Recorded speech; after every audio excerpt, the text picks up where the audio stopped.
the United States is pursuing the G7 countries to take joint action against China if it engages in economic coercion against the group's partners. The US has already called for a joint response to Chinese economic coercion in working-level talks with G7 nations. It has asked for the matter to be on the agenda at this year's G7 meetings. Reports say Washington is ready to work out specifics with this year's G7 chair, Japan, ahead of the G7 leaders summit in May. While at the same time, the US is also taking steps at home to address the concern.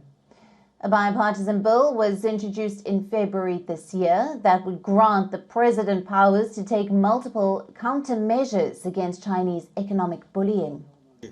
The bill will allow increasing tariffs on Chinese products and will also pave the way for the US to offer financial support to any country affected by Chinese economic coercion. Under one proposal, the US would decrease duties from the affected country to boost shipments and to offset the impact of Chinese bullying. Washington is reportedly pursuing a united front with Japan and European partners on this matter. The development comes as a response to the increasing use of its economic might by China as a part of an assertive foreign policy. For reference, China hiked tariffs on Australian imports such as coal, wine and barley after Canberra pressed an independent inquiry into the origins of COVID-19. Beijing also restricted imports from Lithuania after it deepened its ties with Taiwan.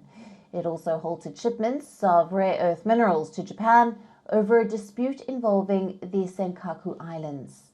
Not just this, China has also retaliated against countries that have criticized its human rights record. Given that many nations are heavily dependent on China, US sees the joint action as a more effective approach to tackle the issue.